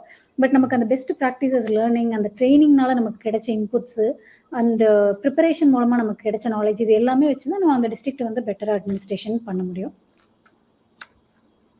So இந்த வீடியோவில் பார்த்தோம் அப்படின்னா சுந்தர்பன் டைகர் ரிசர்வ் போயிருந்தப்போ என்னுடைய பேட்ச்மேட்ஸ். ஸோ இங்கே வந்து எப்படின்னா நம்ம ட்ரைனிங்கில் வந்து நிறைய எக்ஸாம்ஸ் கண்டக்ட் பண்ணுவாங்க. So end of the exam நமக்கு அந்த டிகிரி ஹோல்டிங் கொடுப்பாங்க. ஸோ இந்த மாதிரி நிறைய சின்ன சின்ன ட்ரைனிங்ஸ் இருக்கும். ஃபாரஸ்ட் மென்சுரேஷன் ஒரு ட்ரைனிங் இருக்கும். அதுக்கு வந்து ஒரு 10 days ஒரு நோ நெட்வொர்க் ஏரியாவில் ஒரு லெஸ் ஃபெசிலிட்டிஸோட, பட் ஆனால் ரொம்ப ஒரு வைல்டான ஒரு இடத்துல வந்து நம்மளுடைய அந்த 10 days வந்து நம்ம ஸ்பெண்ட் பண்ணுவோம். ஸோ ரொம்ப அந்த மாதிரி நிறைய சுவாரஸ்யமான எக்ஸ்பீரியன்ஸ் இருக்கும். ட்ரெக்கிங், ரொம்ப லாங் ட்ரெக்ஸு, ரொம்ப சேலஞ்சிங்கான ட்ரெக்கிங் ஆப்பர்ச்சுனிட்டிஸ் இது எல்லாமே இருக்கும். ஸோ ஆல் ஓவர் இந்தியா இல்லாமல் இன்டர்நேஷ்னல் லெவலில், அதாவது abroad also we have some training courses. இப்போது எண்ட் ஆஃப் த ட்ரைனிங்கில் பார்த்தோன்னா நம்ம வந்து ஏதாவது ஒரு ஃபாரின் டூர் நமக்கு ஆப்ஷன் இருக்கும். ஸோ எங்களுடைய பேட்ச்க்கு 2 ஆப்ஷன் இருந்தது, Spain, Italy or Finland, Russia. So இதில் நம்மளுடைய சாய்ஸ் தான், இதில் இங்கே வேணாலும் போகலாம். அங்கே இருக்க better forestry experience, best practices இது எல்லாமே நமக்கு இன்ட்ரொடக்ஷன் இருக்கும். ஸோ நான் வந்து ஃபின்லாண்ட் அண்ட் ரஷ்யா சூஸ் பண்ணியிருந்தேன். ஸோ அங்கே மோஸ்ட்லி பிளான்டேஷன்ஸு, ஹார்வெஸ்டிங், ஸோ இந்த மாதிரி ஒரு ஃபாரஸ்ட்ரி ஆப்ரேஷன் இருந்தது. ஸோ அது எல்லாமே ஒரு நல்ல இன்ட்ரொடக்ஷனாக இருந்தது. இங்கே வந்து நம்ம சர்வ் பண்ணும்போதுமே வந்து அந்த மாதிரி நிறைய இன்புட்ஸ், சின்ன சின்ன இன்புட்ஸ் இங்கே இம்ப்ளிமெண்ட் பண்ணுறதுக்கான ஸ்கோப் இருக்குது. மிக சிறப்பு. அந்த நீங்க அந்த அகாடமியில என்ன விதமான ட்ரைனிங் உங்களுக்கு கொடுக்கப்படுகிறது, தியரி பிளஸ் பிராக்டிக்கல், பிறகு வெளிநாடுகளுக்கு சென்று அங்க இருக்கக்கூடிய பெஸ்ட் பிராக்டிசஸை நாம் படித்து கொண்டு வந்து இங்கு நமது நாட்டுக்கு பயன்படுத்த விதமாக நிறைய சிறப்பான பயிற்சிகளை பற்றி நீங்கள் பேசினீர்கள். பிறகு உங்க பயிற்சியின் முடிவில் உங்களுக்கு எம்எஸ்சி டிகிரியும் வழங்கப்படுகிறது என்று கேள்விப்பட்டேன், அது சரியா? ஓகே, எம்எஸ்சி ஃபாரஸ்ட்ரி என்ற டிகிரி உங்களுக்கு வழங்கும். பிறகு உங்களுடைய பயிற்சிக்கு பிறகு நீங்கள் ஆற்றிய ஒரு உரை இப்போது நாம் காணொலியாக காணலாம். Video please. Today is a cherished occasion in the life of every young probationer to have audience with our Honorable President of India. We are extremely privileged and honored to be here, sir. Sir, during the past 7 months in the academy, we are trying to recognize, understand and imbibe the beautiful and mesmerizing repository of nature through our classroom and outdoor activities. Within a month of joining the academy, we had our first glimpse of the forest during week-long introductory tour to the pristine wilderness of Jim Corbett National Park. Traversing and exploring the mighty salt forest in that tiger land was for us a transformation from tourist into a forester. During our tours, from hot desert of Thar to that of cold Ladakh in Trans-Himalayas, we could witness plethora of biodiversity in this so-called barren and sterile landscape and could appreciate the significance of geographical and biological linkages called ecosystem. In academic volumes, we read that forest provides us with invaluable ecosystem services, and truly so. On our visit to Shimla, we realized the intricate relation between forest and water by observing the provisioning of drinking water from the pristine forest of Shimla. During these tours, we met our frontline staff, most of whom are unsung heroes who are contributing their best in undertaking afforestation, managing wildlife, and protecting the precious natural resources. During interaction with them, we realize and remind ourselves that foresters are essentially the custodians of country's life support system. We are all gearing up to take up the responsibility of being the custodians of our country's rich natural heritage. Today, as we stand before you, we promise to serve our country with utmost dedication, diligence, and commitment. Thank you. Jai Hind. சிறப்பான பதிவு. ரொம்ப ரத்தின சுருக்கமாக உங்களுடைய பயிற்சியை அழகாக சொல்லி இருக்கிறீர்கள். ஜனாதிபதி மாளிகையில் ஒரு தமிழச்சியின் குரல் ஒலித்ததில் நம் எல்லோருக்கும் பெருமை. உங்களுக்கு எங்கள் வாழ்த்துக்கள். அதுல ரொம்ப சிறப்பா ஒரு லைன் எனக்கு ரொம்ப பிடிச்சிருந்தது. Transformation of tourist to to a forester என்ற ஒரு வரியை நீங்க பயன்படுத்தியிருந்தீங்க. ஒரு காடுகளை நம்ம பார்க்கும்போது அது ஒரு பார்வையாளரா பார்க்கிறோம். ஒரு ஃபாரஸ்டரா ஒரு காட்டிலாக்க அதிகாரியாக அதனோடு இடைப்படுகிற அந்த நிலைக்கு உங்களை அந்த பயிற்சி மாற்றி இருக்கிறது என்று நான் புரிந்து கொள்கிறேன். ஐஎஃப்எஸ் அதிகாரிகள் பல தருணங்களில் விஞ்ஞானிகளாக, காட்டு ஆராய்ச்சி தொடர்பான விஞ்ஞானிகளாக பணியாற்றுகிறார்கள். காட்டு ஆராய்ச்சி அல்லது கல்வி சம்பந்தமான நிலையங்களில் பேராசிரியர்களாகவும் பணியாற்றுகிறார்கள். இப்படி இந்த மாதிரியான டெபுடேஷன் வாய்ப்புகள் இருக்கிறதா? எங்கெங்கு இருக்கிறது? இப்போ நம்ம ரிசர்ச்ன்னு நீங்க சொல்லும்போது, ரிசர்ச் ட்ரெய்னிங் 2க்குமே, ரிசர்ச் அண்ட் டீச்சிங் 2க்குமே வந்து நல்ல ஆப்பர்ச்சுனிட்டி இருக்கு ஃபாரஸ்ட்ட பொறுத்தவரை. Because it is a technical subject and technical சர்வீஸ்ங்கிறதுனால, இப்போ ஆல் இந்தியா லெவல்ல ரீஜனல் ரிசர்ச் இன்ஸ்டிடியூட்ஸ் இருக்குங்க சார். ஒரு 9 to 10 institutes, regional research institutes இருக்கு. For example, institute for wood science and technology Bangalore, and forest research institute Dehradun, and IFGTB tree breeding institute Coimbatore. இந்த மாதிரி ஒரு 8-9 institutes regional லெவலில் இருக்கிற ரிசர்ச் இன்ஸ்டிடியூட்ஸ். அங்கே நமக்கு வந்து டெபுடேஷனில் நமக்கு ஆப்பர்ச்சுனிட்டிஸ் இருக்குது ரிசர்ச்சை வந்து கண்டினியூ பண்ணுறதுக்கு. டீச்சிங்னு வரும்போது இண்டக்ஷன் ட்ரைனிங் கொடுக்குற எல்லா இன்ஸ்டிடியூட்ஸுமே நமக்கு வந்து ஆப்பர்ச்சுனிட்டிஸ் இருக்குது. ஃபார் எக்ஸாம்பிள், நாங்கள் ட்ரைனிங் எடுத்துக்கிட்டு இந்திரா காந்தி நேஷனல் ஃபாரஸ்ட் அகாடமியில் இண்டக்ஷன் ட்ரைனிங் நடக்குது. ஸோ அங்கேயுமே வந்து எங்களுக்கு ஃபேக்கல்ட்டியாக இருந்தவங்க IFS officers who have served in their cadres for at least 7 to 8 years. அவங்களோட எக்ஸ்பீரியன்ஸை அவங்க ஷேர் பண்ணிக்கிட்டாங்க. ஸோ அவங்க எந்தெந்த விஷயத்தில் அவங்க எக்ஸல் பண்ணாங்களோ அந்த பர்டிகுலர் சப்ஜெக்டை அவங்க ஹேண்டில் பண்ணுவாங்க. ஸோ அந்த மாதிரி எங்களுக்கு ஃபேக்கல்ட்டியாக இருந்தவங்க மோஸ்ட்லி IFS ஆஃபீஸர்ஸாக இருந்திருக்கிறாங்க. ஸோ ஈவன் ஸ்டேட்லேயுமே கூட நமக்கு வந்து இண்டக்ஷன் ட்ரைனிங் அகாடமிஸ் இருக்குது. ஃபாரஸ்டரு, ஃபாரஸ்ட் கார்டு, ஸோ இவங்கள ட்ரெயின் பண்ணுறதுக்குன்னு academies Tamil Nadu forest academy Vaigai dam தேனியில் இருக்குது. ஸோ அங்கேயுமே நமக்கு வந்து அந்த ஆப்ஷன் இருக்குது, டீச்சிங் ஆப்ஷன் இருக்குது. ரிசர்ச் விங்னே தனியாக ஸ்டேட்லேயுமே இருக்குது. நம்ம ஈவன் சென்ட்ரல் டெபுடேஷன் போகாமல் ஸ்டேட்லேயுமே வந்து ரிசர்ச்சை ஃபோக்கஸ் பண்ணணும் அப்படின்னா தனி செப்பரேட் ரிசர்ச் விங் இருக்குது. ஜெனட்டிக்ஸ் டிவிஷன் இருக்குது கோயம்புத்தூரில். ஸோ ஒரு 7-8 டிஸ்ட்ரிக்ஸ்க்கு ஒரு இடத்துல அந்த மாதிரி டிவிஷன்ஸ் இருக்குது. ஸோ ஸ்டேட் லெவல்லையுமே நமக்கு அந்த ஆப்பர்ச்சுனிட்டி இருக்குது. சென்ட்ரல் டெபுடேஷன் போகும்போது மற்ற ஸ்டேட்ஸில் நமக்கு அந்த ஆப்பர்ச்சுனிட்டி இருக்குது. ஸோ மத்திய பிரதேஷில் ஒரு அகாடமி இருக்குது, ராஜஸ்தானில் ஒரு அகாடமி இருக்குது, டேராடூன் அண்ட் அஸ்ஸாம், இந்த மாதிரி வேரியஸ் ஸ்டேட்ஸில் நம்ம ஒர்க் பண்ணுறதுக்கான ஆப்ஷன் இருக்குது. Okay, okay. அவங்களுக்கு அந்த மாதிரி அட்மினிஸ்ட்ரேட்டிவ் ரோல் தவிர, மேலாண்மை பணிகள் தவிர ஆராய்ச்சி பணிகளும் கல்வி போதனை பணிகளும் கூட IFS அதிகாரிகளுக்கு இருக்கிறது என்கிற தகவலை சொல்லி இருக்கிறீங்க. இப்போ TNPSC தேர்வு எழுதி வருகிற இளநிலை அதிகாரிகள் அவர்களுக்கு எங்கே பயிற்சி அளிக்கப்படுகிறது? இப்போ அசிஸ்டன்ட் கன்சர்வேட்டர் ஆஃப் ஃபாரஸ்ட்னு சொல்லக்கூடிய TNPSC குரூப் 1 தேர்வு எழுதி வரவங்களுக்கு CASFOS அப்படின்னு சொல்லிட்டு central academy for state forest service. So அதுவும் ஆல் இண்டியா லெவலில் இருக்கிற அகாடமிஸ் 8 அகாடமிஸ் இருக்குது தமிழ்நாடு ஆல் இண்டியா லெவலில். அஸ்ஸாமில் ஒன்று, கோயம்புத்தூரில் ஒன்று, அந்த மாதிரி சில இடத்துல ஒவ்வொரு ஸ்டேட்ஸில் இருக்குது. ஸோ அங்கே தான் அவங்களுக்கு training same 16 months to 20 months pattern. IFSக்கு என்ன பேட்டர்னோ அதே பேட்டர்ன் தான் அவங்களுக்கும். They also have to travel to other state for training. Okay, right. இப்போ இன்னொரு முக்கியமான பாயிண்ட் என்னன்னா, இப்போ வந்து சுற்றுலாவினால் சூழல் பாதிக்கப்படாத வகையில் ஈகோ டூரிசம் போன்ற இயற்கை அல்லது பசுமை சுற்றுலா, பிறகு என்டேஞ்சர்ட் ஸ்பீஷீஸ் சொல்றோம், சில வன உயிரினங்களுடைய எண்ணிக்கை குறைஞ்சிட்டே வருது. இந்த மாதிரியான துறைகளில், இந்த மாதிரியான திட்டங்களில் IFS அதிகாரிகள் பணிபுரிவதற்கு வாய்ப்புகள் ஏற்பட்டு இருக்கிறதா அல்லது இப்போது பணிபுரிந்து கொண்டிருக்கிறார்களா? இப்போவே நம்ம பண்ணிட்டு இருக்கோம். அது எப்படி அப்படின்னா, இப்போ ஈகோ டூரிசம்னு நீங்க சொல்லும் போது ஈகோலாஜிக்கலி ஒரு சென்சிபிளான டூரிசம். நம்ம நம்மளுடைய ஃபுட் பிரிண்ட் வந்து எதுவுமே will not leave any food print inside forest when it is an ecotourism. So ecotourism management வந்து இப்போ it is under the control of forest service because அந்த ecotourism நடக்கிறது ஃபாரஸ்ட்குள்ள. நீங்க சொன்ன மாதிரி ஒரு பேலன்ஸ் கிரியேட் பண்ணணும். வைல்டு லைஃப், என்டேஞ்சர்ட் அனிமல், அதுக்கும் நம்மளுடைய அந்த டூரிஸ்டோடைய, ஏன்னா டூரிசமும் நம்ம வந்து கம்ப்ளீட்டாக பேன் பண்ண முடியாது. பிகாஸ் நம்ம ஒரு விஷயத்த பார்க்கும்போது தான் அதில் இன்ஸ்பயர் ஆகும்போது தான் அதை கன்சர்வ் பண்ணணுங்கிற ஒரு மைண்ட் செட் வரும். ஸோ அதனால ஸ்டூடெண்ட்ஸ் உட்பட எல்லாத்துக்குமே அந்த அவேர்னஸை கொடுக்கறதுக்கு நம்ம அந்த இடத்துக்கு கூப்பிட்டு போய் தான் ஆகணும். பட் ஜோனேஷன் இருக்கும், டூரிசம் ஜோனேஷன், பஃபர் ஜோன், இந்த ஏரியாவில் தான் நம்ம டூரிசம் அலோவ் பண்ணுறோம். கோர் ஜோன் எங்கே எலிஃபென்ட்டோடைய மூமெண்ட், அது டைகருடைய, எனி அனிமலோடைய மூமெண்ட் அதிகமாக இருக்கும், அந்த இடத்துல வந்து நம்ம அதை டிஸ்டர்ப் பண்ண போகிறதில்ல. ஸோ பவுண்ட்ரியில், பஃபர் ஜோனில், இல்லை அந்த பிளிந்த், அந்த அவுட்டர் பவுண்டரியில் வந்து நம்மளுடைய டூரிசமை ரெஸ்ட்ரிக்ட் பண்ணிக்கலாம். அது அக்கமடேஷனாக இருந்தாலும், ட்ரெக்கிங்காக இருந்தாலும் இல்லை சஃபாரி போகிறதா இருந்தாலும் நம்மளுடைய ஃபோக்கஸ் ஏரியா வந்து அனிமல்ஸை முடிஞ்ச வரைக்கும் டிஸ்டர்ப் பண்ணாத மாதிரி. ஏன்னா நைட் டைமில் நம்ம வந்து அதை ப்ரொமோட் பண்ணுறது இல்லை. நைட் டைம் மோஸ்ட்லி எலிஃபென்ட்டுடைய மூமெண்ட், அனிமலோடைய மூமெண்ட்ஸ் இருக்கும்.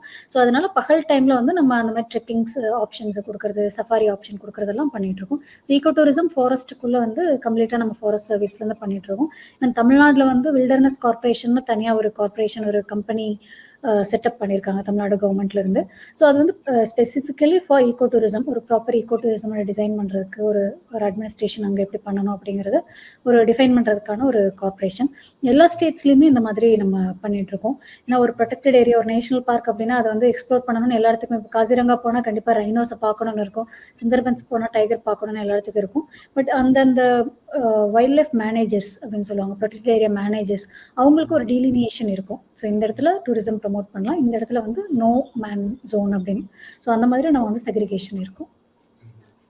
பிறகு என்டேஞ்சர் ஸ்பீஷிஸ் பத்தி. என்டேஞ்சர் ஸ்பீஷிஸ் இப்போ சென்சஸ் நம்ம ரெகுலராக இப்போ டைகருடைய சென்சஸ் அப்படின்னா எவ்ரி 4 years அண்ட் எலிஃபென்ட்டுடைய சென்சஸ் அப்படின்னா எவ்ரி 4 years 5 years அந்த மாதிரி எடுப்போம். ஸோ அந்த மாதிரி சென்சஸ் நம்ம எடுக்கும்போது அதனுடைய பாப்புலேஷன் நமக்கு வந்து தெரிய வரும். ஸோ லாஸ்ட் இயர் பாப்புலேஷனோட இந்த வருஷம் வந்து கம்மியாயிருக்கு, அதிகமாயிருக்கு அப்படின்னு. இப்போ எல்லாமே ஒரு நல்ல க்ரோத்தில் தான் இருக்குது. இன்க்ரீசிங் பாப்புலேஷன் ட்ரெண்டு தான் நம்ம இப்போ பார்க்குறோம் வைல்ட் லைஃபை பொறுத்த வரைக்கும். ஸோ இனிமேல் நம்ம ஹேபிடேட் மேனேஜ்மெண்ட் இம்ப்ரூவ் பண்ணும்போது இப்போ டைகர் அப்படின்னா அதனுடைய ப்ரேவை நம்ம ஃபோக்கஸ் பண்ணணும், டீரை ஃபோக்கஸ், ஸ்பாட்டட் டீர்னு ஒரு எக்ஸாம்பிள். இப்போ ஸ்பாட்டட் டீரை ஃபோக்கஸ் பண்ணணும்னா நம்ம கிராஸ் லேண்டை மேனேஜ் பண்ணணும். ஸோ அந்த இடத்துல ஸோ அது ஒரு ஃபுட் செயின். இப்போ கிராஸை மேனேஜ் பண்ணால் அதுக்கு ஒரு ஹெர்பிவோர் இருக்கும், ஹெர்பிவோரை வந்து பாப்புலேஷன் மேனேஜ் பண்ணணும்னா அதுக்கு ஒரு கார்னிவோர் இருக்கும். ஸோ அந்த ஃபுட் செயினை வந்து நம்ம என்றைக்குமே வந்து கான்சென்ட்ரேட் பண்ணணும். இப்போ டைகர் அப்படின்னு சொல்கிறோம் அப்படின்னா so not only about tiger, நம்ம அந்த மாதிரி மட்டும் பார்க்கக்கூடாது. டைகருக்கு ஒரு ப்ரே, அந்த ப்ரேக்கு இன்னொரு ப்ரே இருக்கும். ஸோ அதை மேனேஜ் பண்ண இப்போ எலிஃபெண்ட்டை கன்சிடர் பண்ணுறோம் அப்படின்னா எலிஃபெண்ட் மட்டும் கிடையாது. ஏன்னா ஒரு எலிஃபெண்ட் வந்து காடை வந்து எவ்வளோ தூரம் வளர்க்குது அப்படிங்கிறது நம்ம எத்தனை காலங்கள், எத்தனை ஜென்ரேஷன் நம்ம ஃபாரஸ்ட் ஆஃபீஸராக இருந்தாலுமே கூட அவ்வளோ தூரம் நம்ம ஃபாரஸ்ட்டை வந்து டெவலப் பண்ணிட முடியாது. ஏன்னா எலிஃபெண்ட்டுடைய அந்த சாணத்தில் இருக்கிற ஒரு ட்ரீட்டட் சீடு, ஏன்னா ஒரு நாளைக்கு அது வந்து ஒரு 20 கிலோ 30 கிலோ சாப்பிடுது அப்படின்னா அதுலேருந்து வர அந்த சாணத்தில் இருக்கிற விதைகள் வந்து ட்ரீட்டட் சீட் ட்ரீட்மெண்ட் நடந்த மாதிரி. ஸோ எலிஃபெண்ட் வந்து ஒரு நாளைக்கு ஒரு 16-20 கிலோமீட்டர்ஸ் நடக்குது அப்படின்னா அந்த ஏரியா ஃபுல்லாக அது காடு வளர்த்துக்கிட்டே போகுது. ஸோ அப்படி இருக்கும்போது யானையை காப்பாற்றுறோம்னா காட்டை காப்பாற்றுறோம்னு அர்த்தம். ஸோ அதனால என்டேஞ்சர் ஸ்பீஷீஸ் நம்ம சொல்லக்கூடிய அதை ஃபானல் ஸ்பீஷீஸை காப்பாற்றுறோம் அப்படின்னா என்டையர் ஃபாரஸ்டையுமே நம்ம வந்து காப்பாற்றுறோங்கிற மாதிரி. மிக சிறப்பு, மிக சிறப்பு. அது ஒரு ஹோலிஸ்டிக் பதிலாக தான் நான் இதை பார்க்கிறேன். நீங்க சொன்ன சூழலியல் பாதிப்பில்லாத சுற்றுலா, பிறகு ஒரு உயிரினத்தை காப்பது என்பது அந்த உணவு சங்கிலியை நாம் காப்பாற்றினால் அந்த உயிரினத்தை காப்பாற்றலாம். பிறகு யானை ஒரு மிக அழகான உதாரணம். ஆக கேட்டுக்கொண்டிருக்கிற பார்வையாளர்களுக்கு ஒரு IFS அதிகாரியாக பணியில் சேர்ந்தால் இப்படிப்பட்ட மெனு கார்டு வந்து ரொம்ப பெரிய மெனு கார்டு இருக்கு உங்களுக்கு முன்பாக. நிறைய வாய்ப்புகள், நிறைய பங்களிப்புகள் செய்யக்கூடிய வாய்ப்புகள் இருக்கிறது. நிகழ்ச்சியின் இறுதி பகுதிக்கு வந்திருக்கிறோம். எதிர்காலத்தில் இந்திய வனப்பணி அதிகாரியாக வேண்டும் என்று இப்பொழுது படித்துக் கொண்டிருக்கிற சிவில் சர்வீஸ் ஆஸ்பைரன்ஸ் அவர்களாக இருக்கட்டும், இப்பொழுது மாணவ நிலையில் இருக்கக்கூடிய நமது மாணவ கண்மணிகளாக இருக்கட்டும், அவர்களுக்கு நீங்கள் சொல்ல விரும்புகிற செய்தி என்ன? எப்பவுமே ஹென்ரி ஃபோர்ட் அவருடைய கோட் எனக்கு எப்பவுமே ஞாபகத்தில் இருக்கும். இங்கிலீஷ்ல எப்படி இருக்குன்னா, obstacles are frightful things when you take your eyes off your goal. நீங்க உங்களுடைய கோல்ல இருந்து கொஞ்சம் தடுமாறும் போதுதான் நடுவில் இருக்க அப்டக்கிள்ஸ் எல்லாம் உங்களை பயமுறுத்தும். ஸோ அந்த கோல் மட்டும்தான் நமக்கு தெரியுது அப்படின்னா நடுவில் இருக்கிற எது அப்டக்கிள்ஸுமே நம்மளை பயமுறுத்தாது. அப்டக்கிள்ஸ் செல்வி அப்டக்கிள்ஸ், அதை நம்ம வந்து ஸ்டெப்பிங் ஸ்டோனா அப்படியே போயிட்டே இருக்கும். ஸோ அது வந்து எனக்கு எப்பவுமே என்னுடைய என்டையர் ப்ரிப்பரேஷன் டைமில், ஏன்னா 2 years ப்ரிப்பரேஷன் டைம் நான் எடுத்துக்கிட்டேன் கிளியர் பண்ணுறதுக்கு. அந்த 2 years ப்ரிப்பரேஷனுமே வந்து அவ்வளோ அப்டக்கிள்ஸ் இருந்தாலுமே நம்மளுடைய கோல் அதை நம்ம அச்சீவ் பண்ணுறதுக்கு நம்ம எவ்வளோ எஃபோர்ட் போட முடியுமோ அவ்வளோ எஃபோர்ட் போடணும் அப்படிங்கிறதுல ஐ வாஸ் வெரி பர்டிகுலர். ஒரு ரெண்டாவது விஷயம் வந்து செல்ஃப் டிசிப்ளின். ஸோ நம்ம அந்த எவ்வளோ தூரம் நம்ம செல்ஃப் டிசிப்ளினாக இருக்கமோ அவ்வளோ தூரம் வந்து நம்மளுடைய சக்ஸஸ்க்கு நம்ம ஒரு பக்கத்தில் போயிட்டு இருப்போம். அது வந்து not only for preparation of exam, அது எதாவது வேணாலும் இருக்கலாம். ஒரு ஸ்போர்ட்ஸில் நீங்கள் அச்சீவ் பண்ணணும்னாலும் இருக்கலாம், ஒரு கெரியரில் நீங்கள் பண்ணணும்னாலும் இருக்கலாம். அந்த செல்ஃப் டிசிப்ளின் அப்படிங்கிறது ரொம்ப ரொம்ப முக்கியமான பார்ட் என்னுடைய ப்ரிப்பரேஷன் டைமில். அந்த 2 yearsக்குள்ளே என்னால் கிளியர் பண்ண முடிஞ்சதுக்கு அதுதான் ரொம்ப முக்கியமான ஒரு விஷயம்.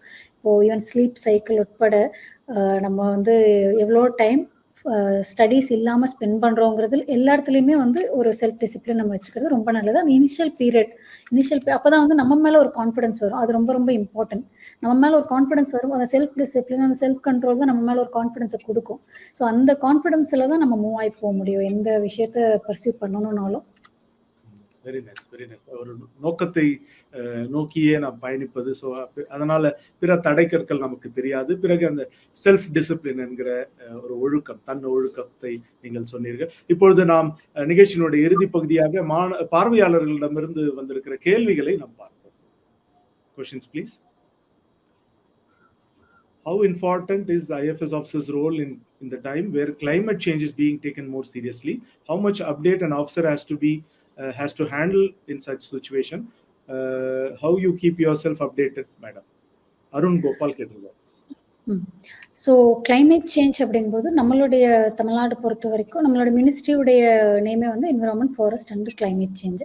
ஸோ இன்டர் டிபார்ட்மெண்டல் டெபுடேஷன்ஸ் தமிழ்நாட்டில் இருக்கு. இப்போ வந்து டைரக்டர் ஆஃப் என்விரான்மெண்ட் வந்து ஒரு இந்தியன் ஃபாரஸ்ட் சர்வீஸ் ஆஃபீஸர். அங்கே ஃபாரஸ்ட் சர்வீஸில் இருக்கிறவங்க நிறைய பேர் என்விரான்மெண்ட் டிபார்ட்மெண்ட்ல இருக்காங்க. ஸோ இது வந்து ஒரு கம்பைன்டு ஒர்க் தான். ஏன் ஃபாரஸ்ட்ல இருக்கிறவங்க என்விரான்மெண்ட்ல இருக்கணும் அப்படின்னா, forest something it has with environment, with climate change. இப்போ நிறைய அவேர்னஸ் ஜென்ரேஷன். இப்போ தமிழ்நாடை பொறுத்த வரைக்கும் தமிழ்நாடு கிளைமேட் சேஞ்ச் மிஷன்னே ஒன்று நம்ம வந்து கொண்டு வந்திருக்கோம். So the state have realised the importance of protecting the globe against global warming, against climate change. So எந்த அளவுக்கு நம்ம எல்லாருமே எஃபோர்ட் போடணும் அப்படிங்கிறது தமிழ்நாடு ஹவ் ரியலைஸ்ட். அதனால நம்ம தமிழ்நாடு கிளைமேட் சேஞ்ச் மிஷன் ஒன்று கொண்டு வந்திருக்கோம். ஸோ அந்த மிஷனில் வந்து எவ்ரி டிஸ்ட்ரிக்ட்ல வந்து நம்ம டிஸ்ட்ரிக்ட் கிளைமேட் சேஞ்ச் மிஷன் ஒன்று கொண்டு வந்துட்டு அங்கே டிஸ்ட்ரிக்ட் லெவல் கமிட்டி இருக்கும், chaired by district collector and climate change officer, convener வந்து டிஸ்ட்ரிக்ட் ஃபாரஸ்ட் ஆஃபீஸராக இருப்பாங்க. And other departments like HRNC department, environment department, schools and industries எல்லாமே மெம்பராக இருப்பாங்க.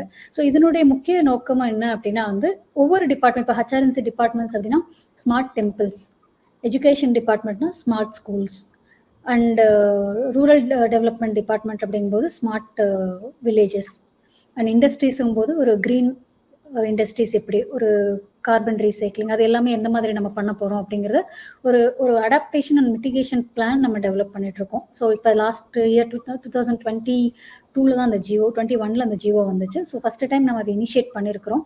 ஸோ ஃபாரஸ்ட் ஆஃபீஸருடைய ரோல் வந்து வெரி இம்பார்ட்டன்ட். ஏன்னா நம்மகிட்ட சில ஐடியாஸ் இருக்கும், நம்ம ஆல்ரெடி சிலது இம்ப்ளிமெண்ட் பண்ணிட்டு இருப்போம். இப்போ வந்து க்ரீனரியை இம்ப்ரூவ் பண்ணணும் அப்படிங்கிறது one of the agenda. So அது ஏற்கனவே நம்ம வந்து பண்ணிட்டு இருப்போம். அது இல்லாமல் வேஸ்ட் மேனேஜ்மெண்ட்டாக இருக்கட்டும், பொல்யூஷன் மேனேஜ்மெண்ட்டாக இருக்கட்டும், நம்மளுடைய ரீசைக்ளிங் ஆஃப் லிக்விட் வேஸ்ட்டாக இருக்கட்டும், சிவேஜ் ட்ரீட்மெண்ட்டாக இருக்கட்டும், ஸோ இது எல்லாமே வந்து டிஃப்ரெண்ட் டிபார்ட்மெண்ட்ஸை ஒன்று கொண்டு வர்ற ஒரு ரோல் ரொம்ப ரொம்ப இம்பார்ட்டண்டான role. Because not one forest department மட்டும் வந்து இதை பண்ணிட முடியாது. பிகாஸ் ஃபாரஸ்ட் டிபார்ட்மெண்ட் என்ன பண்ண முடியும், because we are not polluting department. So நம்ம வந்து எதையும் கண்ட்ரோல் பண்ண வேண்டிய அவசியம் இல்லை. நம்ம வந்து நம்மளுடைய பணியை பண்ணிட்டு இருந்தாலே போதும். பட் ஒரு அடிஷ்னல் ரெஸ்பான்சிபிலிட்டியாக நமக்கு இப்போ என்ன இருக்குது அப்படின்னா, எல்லா டிபார்ட்மெண்ட்ஸையும் உள்ளே கொண்டு வர வேண்டிய ஒரு அடிஷ்னல் ரெஸ்பான்சிபிலிட்டி இருக்குது. இப்போது என்விரான்மெண்ட் டிபார்ட்மெண்ட்டோட ஒர்க் பண்ணும்போது இண்டஸ்ட்ரீஸை உள்ளே கொண்டு வரணும். ஸோ அவங்களுடைய பொல்யூஷன் எப்படி இருக்குது, அவங்க எந்த அளவுக்கு வந்து ரினியூவபிள் எனர்ஜியை வந்து இம்பார்ட் பண்ணியிருக்கிறாங்க, சோலார் அண்ட் விண்டு. ஸோ நம்ம தமிழ்நாடு கவர்மெண்ட் கூட க்ரீன் சாம்பியன்ஷிப் அவார்டுன்னு கொடுக்குறாங்க எவ்ரி இயர். ஸோ ஒவ்வொரு டிஸ்ட்ரிக்ட்ல வந்து ஒரு கார்பரேட், ஒரு என்ஜிஓ, ஒரு இண்டிவிஜுவல் நம்ம செலக்ட் பண்ணணும், யாரெல்லாம் வந்து எகெயின்ஸ்ட் கிளைமேட் சேஞ்ச் ஒர்க் பண்ணுறாங்க அப்படிங்கிறத ஐடென்டிஃபை பண்ணி. ஸோ அந்த மாதிரி நிறைய இனிஷியேட்டிவ்ஸ் எடுத்துட்டு இருக்காங்க. எனக்கு தெரிஞ்ச ஃபாரஸ்ட் ஆஃபீஸருடைய ரோல் வந்து we have to convene all people together and towards the same goal against climate change. சிறப்பு. அடுத்த கேள்வி.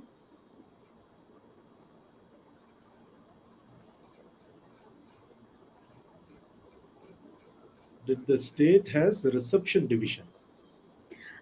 ரிசப்ஷன் டிவிஷன்னு தனியாக இல்லை, பட் சில டிவிஷன்ஸ் லைக் கொடைக்கானல், ஊட்டி அந்த மாதிரி வந்து எங்கே டூரிஸ்டோடைய இன்ஃப்ளோ அதிகமாக இருக்கோ அங்கெல்லாம் வந்து எங்கள் ஃபாரஸ்டோடைய ஏரியாவும் அதிகமாக இருக்குது. ஸோ அந்த மாதிரி ஏரியாவில் வந்து ரிசப்ஷன் ரேஞ்சுன்னு வேணால் தனியாக இருப்பாங்க. ஸோ அந்த ரிசப்ஷன் ரேஞ்சுக்கு டியூட்டி அதிகமாக இருக்கிறதுனால அந்த இடத்துல தனி ரேஞ்ச், ரிசப்ஷன் ரேஞ்சுன்னு வச்சுருப்பாங்க. பட் ரிசப்ஷன் டிவிஷன் எதுவும் இல்லை. அடுத்த கேள்வி. மிக்க நன்றி சாய் கணேசன்.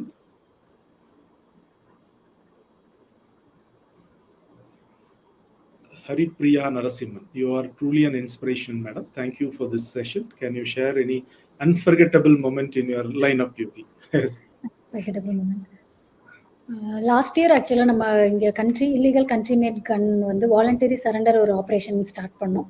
ஸோ என்ன அப்படின்னா இங்கே நிறையா இல்லீகல் கண்ட்ரி கன்ஸ் இருக்கிறதுனால அதை எப்படியாவது பீப்புள்கிட்ட இருந்து ஒரு ஒரு நெகோசியேஷன் மூலமாக எவ்வளோ தூரம் நம்மளால வாலண்டரி சரண்டர் பண்ண வைக்க முடியும் அப்படின்னு சொல்லிட்டு செப்டம்பர் ஒரு 3 வீக்ஸ் டைம் கொடுத்துருந்தோம். மேசிவ் அவேர்னஸ் நம்ம கிரியேட் பண்ணோம் த்ரூ ஆல் மீடியாஸ். டெய்லியும் வந்து ப்ரீஃபிங் இருக்கும், ப்ரெஸ் ப்ரீஃபிங் இருந்துகிட்டே இருக்கும். ஸோ அந்தளவுக்கு வந்து பீப்புள் எப்படியாவது ரீச் பண்ணிடணும் இந்த நியூஸ்.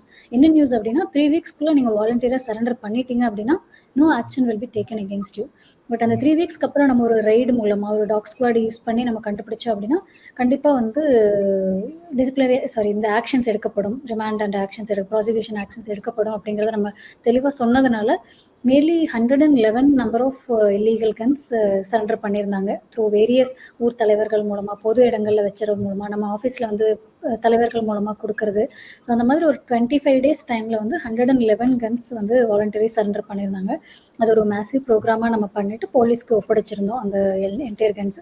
ஸோ அது வந்து ஒரு ஒரு பீப்புளோட ஒரு நல்ல இன்ட்ராக்ஷனில் நம்ம கொண்டு வரக்கூடிய ஒரு அவுட்கம்னு எனக்கு தோணுச்சு.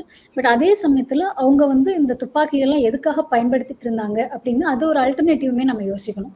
இப்போ வந்து வைல்டு போர் ஒரு காட்டுப்பண்ணை வந்து ஒரு பெரிய மெனாஸா இருக்குதுன்னு சொல்லிட்டு அதை சுடுறதுக்கு கூட ஒரு சில பேர் துப்பாக்கி வச்சிருந்தாங்க அப்படின்னா அவங்களுக்கு அந்த அவேர்னஸ் கிரியேட் பண்ணணும்.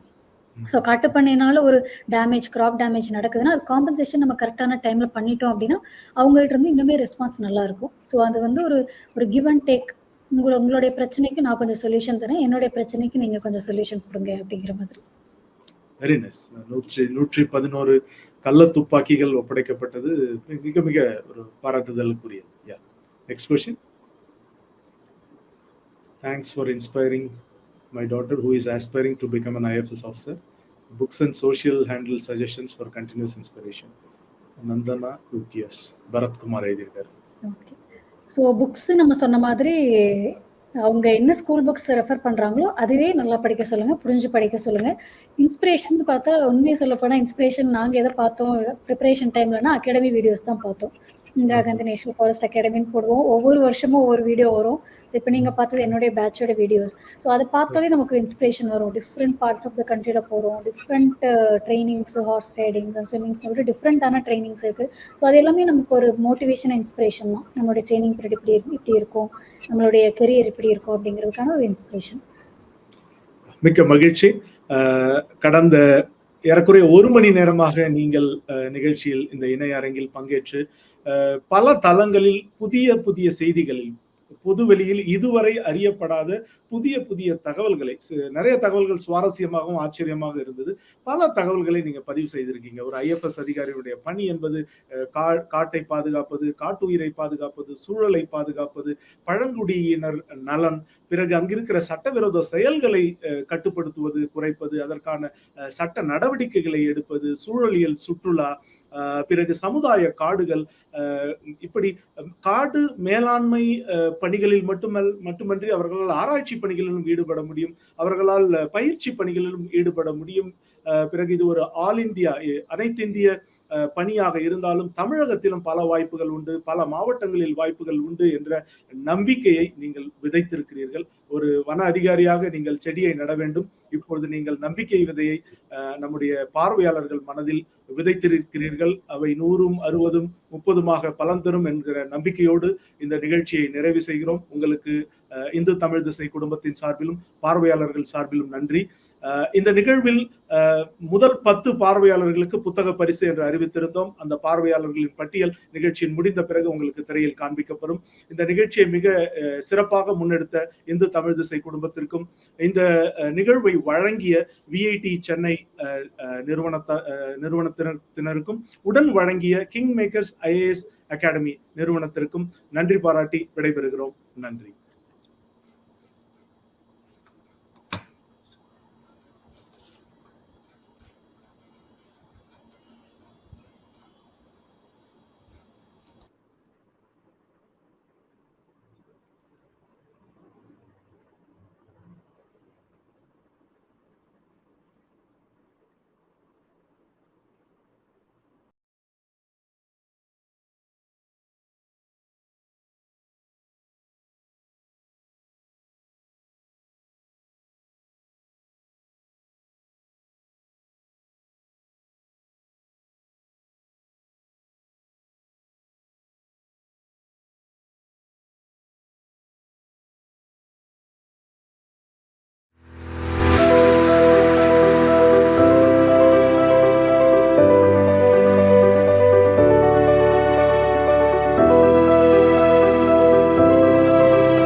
Kingmakers IAS. I'm happy. Okay. I wish you Thank very you, sir. best. Thank you so much, sir.